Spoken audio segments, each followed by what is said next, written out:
युद्धाची तयारी तुम्ही जेवढी मैदानाच्या बाहेर कराल तेवढं तुम्हाला मैदानात कमी घाम गाळावा लागणार आहे.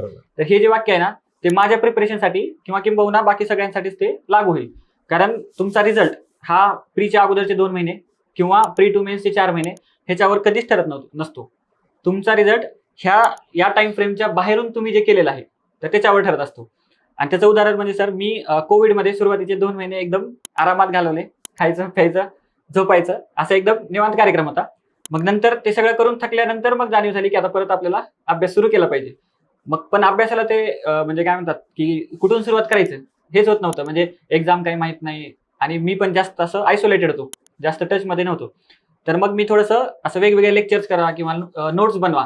मग मी एक कार्यक्रम हातात घेतला की आपण फक्त एक करायचं, सिलेबस मधल्या पॉईंट्सच्या नोट्स बनवत जायच्या.